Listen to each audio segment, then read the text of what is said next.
The para-elemental plane of Magma, also known as the Fountains of Creation, is the inner plane between the elemental planes of fire and earth. Flames from the plane of fire spew out and melt stone from the plane of earth, creating a realm of bubbling molten stone, volcanic rock, sulfurous fumes, and searing heat. The plane of Magma is a sea of boiling rock, an infinite expanse of glowing molten stone that constantly emits plumes of smoky fire, which creates a thick, toxic fog that lingers over the entire plane. Almost everything is consumed by the eternal burning, but there are a few islands of basalt or obsidian which provide solid ground. Unlike most of the inner planes, the plane of Magma does have a surface and normal gravity. Above the Sea of Magma is an atmosphere of air, however, it is extremely toxic to most mortals. This isn't the case in 1st edition, where it has no surface or gravity, and is instead just endless lava. In 5th edition, there is no mention of a lava sea. Instead, the plane of Magma is a volcanic mountain range that extends from the plane of Earth into the plane of Fire. Just like most of my Planescape videos, most of the information in this will be from 2nd edition, so if I don't specify what edition it's from, it's probably from 2nd. As one travels towards the elemental plane of Earth, the magma gets thicker and flows slower. The smoky plumes become less frequent, and you reach a region of basalt cliffs and spires, rivers and lakes of lava, and an eternal haze of volcanic ash. This border area is called the Scorched Wastes, and almost nothing lives here. If you move the opposite direction, towards the plane of fire, the magma gets hotter and more fluid. Explosions of fire become more and more frequent, and eventually you reach the Searing Mists, a realm engulfed in haze from searing droplets of molten stone. Just like the Scorched Waste, almost nothing lives here. Towards the positive energy plane, you can either near the quasi-plane of Radiance or Mineral. On the border of the quasi-elemental plane of Mineral, which lies between the positive energy plane and the plane of Earth, is the Obsidian Forest. In this realm, spires of volcanic glass and geode-like crystals rise out from the magma planes, and many evil earth creatures who fled Ogremok live here. They value their privacy and kill most things that interfere with it.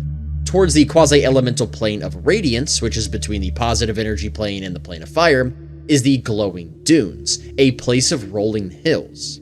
These hills are at first made up of volcanic ash, but as you get closer to the plane of Radiance, they become more metallic until they begin radiating light and energy. Anyone traveling through them must make a save versus death magic each day, being afflicted with a horrible condition on a failure. This condition causes nausea, then blistering of the skin, hair loss, bleeding gums, blindness, and many other horrible symptoms before the victim painfully dies in 3d20 days. Whether it's a disease or curse, no one knows, but no cures are known to work, although there are rumors of a loam in the plane of water that can alleviate the symptoms. It seems pretty clear that this mysterious condition is just supposed to be radiation sickness. In the other direction, towards the negative energy plane, the magma begins to break up and decay. Near the quasi-plane of Dust, the plane located between the negative energy plane and the plane of Earth, the lava cools, forming a desert simply called the Sands. The particles become more and more powdery the closer to the plane of Dust one gets, and they corrode everything. Near the quasi-plane of Ash, the plane between the plane of fire and the negative energy plane, it's pretty similar to the Sands. Here in the Chalk Islands are rivers of scorching lava that weave between islands of frigid ash, which suck the warmth out of all living creatures. Since regions of extreme heat are checkered with regions of extreme cold, it makes this area quite dangerous to explore, as getting immunity to just one of these environments is hard enough, let alone protecting yourself from both. Travel. Getting here. So how does one get to the para-elemental plane of Magma? Well, you have the normal means of plane traveling, such as a door and sigil, or spells such as gate or plane shift. If using plane shift, the material component is a tuning fork made of brass and tuned to the note A. Of course, you can also enter a bordering plane, such as Earth, Fire, or the Ethereal plane, and then travel to the plane of Magma from there using traditional means of transportation, most likely requiring an elemental guide. If using the Ethereal plane, one must find and proceed through an ethereal curtain the color of maroon. Like most inner planes, you can also get here via elemental vortices. An elemental vortex is a portal that forms in high concentrations of elements on the prime material plane that then lead to the corresponding element's plane. Vortices to the paraplane of magma are found at the heart of almost every active volcano, making it the most common kind of elemental vortex. There is also at least one recorded permanent portal to the paraplane of magma. It is located in an isolated region of the Outlands and is a basalt gate small enough that regular human-sized creatures have to squeeze through. The key required to activate this gate is a simple glass lens. It leads directly into the fortress of Chilimba, the closest thing the paraplane has to an archomental. Chilimba usually has people entering through this gate immediately killed. Now, once you get to the paraplane of magma, how exactly do you get around? Well, the most common way of traveling here is sailing across the lava sea with a ship capable of withstanding the heat. According to 2nd edition, you can fly here. However, the entry for the plane of fire states that non-magical flight doesn't work because of how thin the air is, so I would assume the same would apply here even though the text doesn't explicitly say this. Alternatively, you can travel beneath the magma, in the many hardened lava tubes that extend throughout the plane. They're still unbelievably hot, of course, but they're usually easier for a non-native to travel through than the actual magma. Plus, there's even air here, albeit extremely toxic, just like the air above the surface. While the plane has normal gravity in other editions, in 1st edition it had subjective gravity, meaning you would choose your down direction and then fall that way. The magma meant you fell slower and took less damage. Properties. Physical properties. So first, we have to talk about the most obvious property on the plane of magma. That is, burning. Travelers here are subjected to the same temperature effects as the plane of fire, which means items on your person will either burst into flames or melt depending on their material. These then deal damage to the person touching them. Additionally, creatures not protected from the heat by magic take damage every round, in 2nd edition. In 1st edition, they had to make a saving throw or immediately die, and then they would take damage every round on a success. If you want the specifics of this, check out my video on the plane of fire. A Ring of Fire protection, or the spell Protection from Fire, reduces the damage one takes from the plane to 10 points per round, but you're still taking damage and will die in minutes. You'll need the spell Protection from Magma, or a similar effect specifically tailored to this plane. Breathing. Anyone traveling under the surface of the magma will need magic to breathe, and anyone traveling above the surface finds the air extremely toxic, and without a filter or magical protection, must make a save versus poison or die instantly. Vision. Obviously, if you travel under the surface, you can't see through the solid molten earth without some form of X-ray vision. On the surface of the plane, the heat and fumes limits vision to 120 feet, although the natives can see twice this. Infravision is useless since the heat of the plane washes everything out. Magical properties. The plane of magma has mostly the same limitations as the plane of fire, so any matter created by spells are affected by extreme heat, causing things to dissipate or evaporate. Conjuration spells can only summon creatures from a bordering plane, and even then, some of the creatures might not be able to survive the heat. None of these limitations can be overcome by spell keys, as they are purely physical in nature.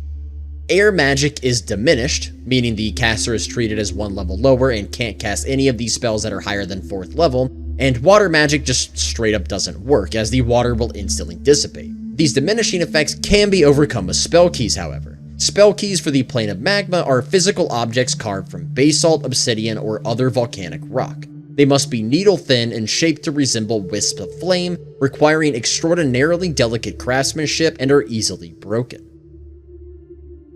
Encounters. So, what can you encounter on the para-elemental plane of magma? First are elemental pockets. These are pockets of other elements that have found their way in the plane. Only pockets of fire and earth can be found here, however. Fire pockets are bubbles of empty space filled with fire and gases, while earth pockets are pillars of rocks floating in the surrounding magma. Blazing clouds. These are clouds made from burning acidic vapors and pure elemental fire. Anyone entering a blazing cloud must make a save or take 2d10 damage, representing a combination of fire and acid damage. Those immune to fire or acid get a +4 to the save, but you need immunity to both to avoid damage completely. They also have to make an additional save every 20 minutes spent inside one. Bubbles and geysers. Magma occasionally bubbles or sprays out its surface, and so anyone on or above the surface of the plane has a 10% chance every 10 minutes that a bubble or geyser of magma explodes near them. This requires a successful saving throw to not be flung 3d 10 feet away from the blast or pressure. Tandersol. On the plane of magma, there exists a magical plant with a stem made from pure fire and leaves of gold called Tandersol. It can be used to make +3 scale armor that is resistant to fire. Inhabitants. So first, let's discuss the natives to the plane. First up, we have the Para-Elementals. Magma Para-Elementals are humanoid-shaped elementals made from molten rock, averaging between 8 to 16 feet tall. They roam the plane in large, leaderless packs. They cooperate well with each other and have little disputes in their communities, but they are distrusting of outsiders and often war with the magma methods. They enjoy melting solid objects, and this actually provides a small amount of sustenance to them. They emanate an aura of heat, and anyone within 20 feet suffer the effects of a heat metal spell. Even creatures not touching metal still take 1d4 damage because of how hot the aura is. Magma Para-Elementals give off this aura, while Fire Elementals do not. However, the touch of a Fire Elemental does more damage. This is because Fire Elementals are more concentrated, retaining all their heat, while Magma Para-Elementals give off their warmth.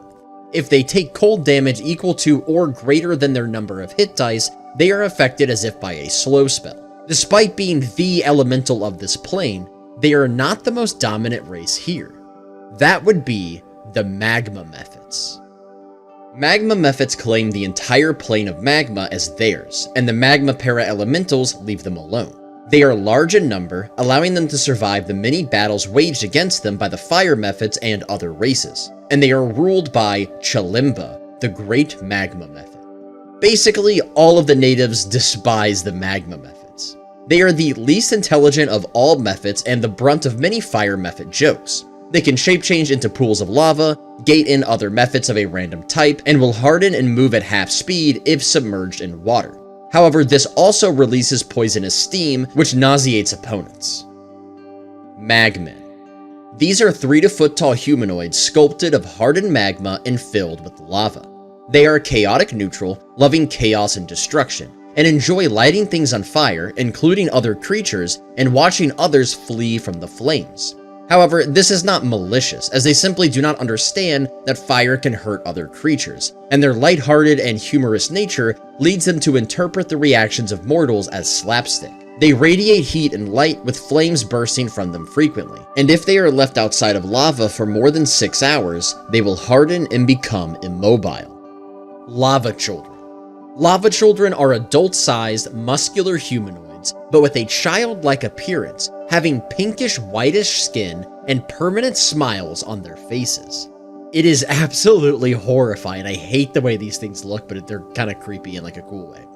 They live in communities, usually serving a primordial out of fear or worshipping gods of earth and fire.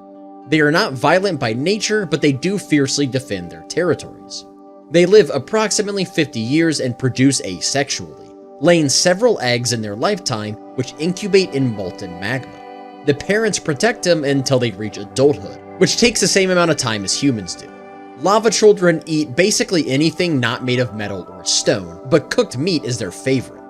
The first Lava Children are said to have been created by the merging of fire and earth spirits. They are also immune to metal, as in metal just does not exist to them. Any metal object will pass right through them and inflict no harm, and if you're wearing metal armor, well, it won't protect you from them at all.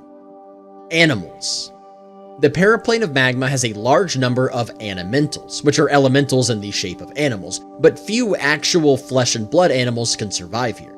There are a few fish that have been magically enhanced to survive the heat. Gelterfish are mostly harmless, while Thaqua, on the other hand, will attack other creatures, and it is said that they are only trying to reach the elemental plane of earth to burrow through stone, so it could be that Thaqua sighted here are only migrating. There are also blazons, small animated burning rocks which are domesticated as pets or watchdogs by Efreet, Mephits, and para-elementals. Monsters. In addition to the natives, you can also find fire giants, most of which dwell in a fortress city built into lava tubes called Thermax, Dao from the plane of Earth looking for slaves while they sail in obsidian ships, Efreet making deals with Dao, and other heat-loving creatures such as red dragons and Azer. There are also rumors of a race of blue-black skinned humanoids living in the steam who speak, not forward or backwards, but sideways, so no one can communicate with them even by magical means. Now let's discuss the major players of the plane, of which there are only two. The first is Chilimba, the Searing Emperor, the first general of the Cauldron, the master of all methods. This is the most powerful being on the entire para-elemental plane of Magma, and is the closest thing you can get to an Archomental here, although he would argue he is an Archomental. Chilimba is a powerful Magma Mephit who rules over all the other Magma Mephits. He is an evil, cruel tyrant to them, and rumors say he studied the art of torture under a pit fiend, and by the end of the training, he was the one teaching the fiend new ways to inflict pain and suffering. The other major player is Corland Redblaze, the tallest and bravest fire giant on the whole plane. He is the commander of the Flaming Axe Fire Giant Mercenary Company, who were said to be some of the best in the multiverse thanks to Corland's training. He is aggressive and brutal, but not unreasonable, and is said to grant audience to any who desire it, but they will face his wrath if they waste his time. Locations. The first location on the paraplane of Magma is the Caldera, a fortress of basalt where Chilimba, the master of lava mephits, rules from. It is carved in the shape of a large red dragon and is protected by a myriad of conventional and magical defenses, displaying Chilimba's extreme paranoia. The Fields of Nevermore. This is a section of the plane where the surface of the Sea of Lava has hardened, forming a crust of stone, but thin enough that a man-sized creature has a 10% chance to break through and fall into the magma, although this chance increases to 20% for creatures larger than man-size and decreases to 5% for smaller. This area is circular with a 60-mile diameter, although the edges sometimes branch out into miles-long arms of stone past this diameter. At the center of the Fields of Nevermore is a city, called Nevermore, built by travelers from the Prime Material Plane around a device called the Chill Sword. The Chill Sword is a powerful artifact which emits an aura of cold in a 500-foot radius. 40 years ago, as of 2nd edition's time period that is, a hero named Vans of Lost Crag thrust the Chill Sword into the magma. Its cold aura cancelled out the extreme heat of the plane, making this area habitable. The city of Nevermore is mostly towers, which stretch as tall as the sphere of protection extends, and the foundation is much more stable than the rest of the Fields of Nevermore as the chill aura extends down into the magma. The people of Nevermore charge high fees to enter, and charge even more for breathing apparatuses that allow one to resist the toxic air of the plane. The Monolith. The Monolith is a gleaming black object 90 feet high, 30 feet across, and 10 feet thick, which looks uncomfortably like a tombstone. Its material is like metal, stone, and glass combined, and no one knows what it is. It appears to be completely impervious to damage, and it never changes, leading some to believe it exists outside of time. Many believe it to be a relic of the Sleeping Ones, an ancient race believed by Kuatoa to have existed in the multiverse before any other species existed, who eventually sealed themselves within the paraplane of ice. Ulan's Laboratory.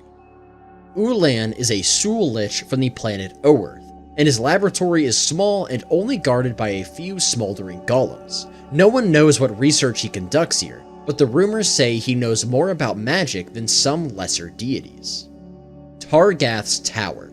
A tower made entirely out of invisible walls of force, built by wizards who were hired by the level 12 rogue Targath Reneum. It rises from the sea of molten rock, but extends several levels below the surface, and is anchored on a chunk of submerged basalt which connects to the network of lava tubes. The walls keep out the heat and toxic fumes, making it safe to stay in, and the views of bubbling magma outside the invisible structure are interesting to behold. Targath is mostly welcoming to travelers, although as a member of the Free League he dislikes the Harmonium, and will give them a meal and a night's rest inside in exchange for some news. And that is everything I could find about the para-elemental plane of Magma. Thank you guys so much for watching, I hope you enjoyed this video, and remember to subscribe for more D&D related content.